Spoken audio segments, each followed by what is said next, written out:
Good morning everybody, welcome to my vlog. Today everything's up in the air. We are moving. Well, actually that's not quite true. My mum is moving. She's moving into her new house that she's built. So that's pretty awesome.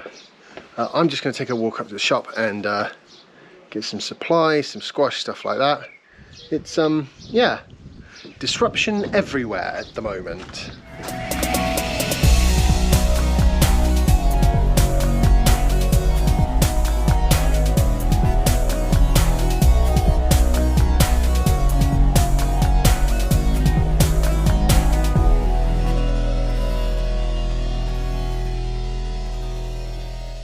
I've been meaning to get back to doing daily vlogs for a while. I've been very busy though, unfortunately. I'm trying to branch out in terms of video creation from just you know, YouTube, which I love and is great fun, but doesn't really pay very much, and actually sort of start producing videos for companies.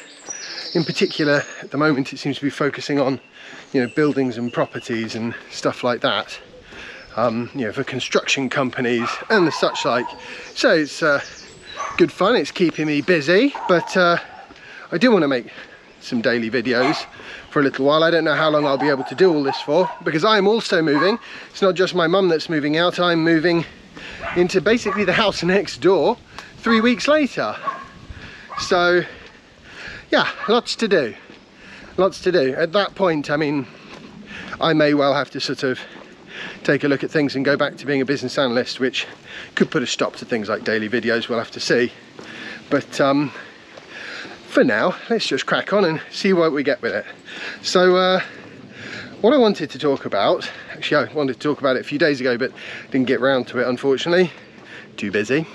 Was a piece that Rowen had written, which was to do with how he sort of feels a bit duped by EVs, and he was talking about the cost of creating them versus the cost of creating a petrol or diesel car. And yeah, there definitely is a higher carbon cost associated with creating an EV. I mean, personally, I think the real point with an electric vehicle is that it supports and promotes the technology, and the technology is capable of being fairly carbon neutral as a sort of transport system that doesn't radically change what people want to be able to do with their transport in terms of having their own vehicle. Because in an ideal world, obviously, the best thing to do for the planet would be for everyone to walk or cycle everywhere. But is that realistic? For a lot of people, no. You cannot cycle to London if you work. I mean, you could take the train, of course, that would be better, but the train has all sorts of problems. For the most part due to lack of investment and the high cost associated with actually running these things. The other thing that he talked about, which I just hold my head in my hands, and we're still going on about this, was hydrogen and hydrogen vehicles, and how maybe that's the future. And I tell you what it is that puts me off most about hydrogen, you know, other than the fact that making it work well would almost pretty much break the laws of physics. But apart from that, it's only since EVs have come along that there's been any ability for ordinary everyday people to break their dependence on massive multinational energy companies.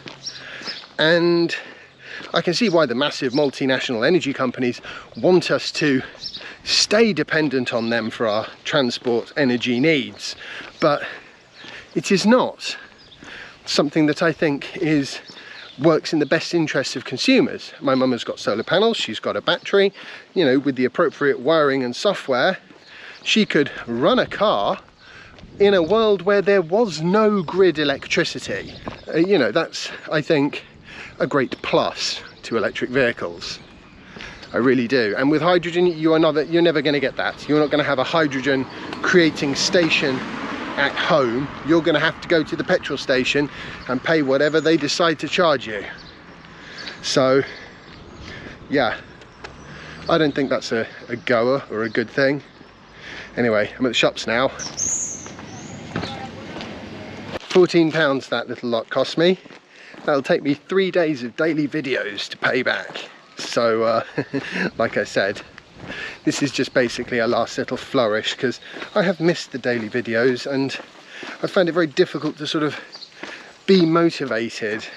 And also, you know, my life has been quite tricky in some ways over the last few years, and I always try to keep my videos as positive as possible. You know, if you don't have something nice to say, don't say anything at all, as they say. Yes, these moves we're all doing at the moment, it's actually quite funny, because my mum is moving sort of 50 yards down the road and round the corner, and when I move in 3 weeks' time, it's literally to the next house along on the street. So I'm going to try and do it without a removals company. I mean, there shouldn't be anything too difficult that needs carrying. Just well, maybe the TV and bed and sofa, those are really the only big things that I need to move. So hopefully I can handle it myself and save a few dollars. That's the data cable for my mum's new house. There's a tunnel dug all the way to it, all the way over that way. Yeah, there's I don't know how my mum's going to fit all this in her new house. It's a nice house. I'm looking forward to showing you guys that, actually. The solar panels, the battery, it's all good. But obviously not for a little while. I'm probably actually going to just call today's blog post to a bit of a halt, because there's a lot to do, as you can see.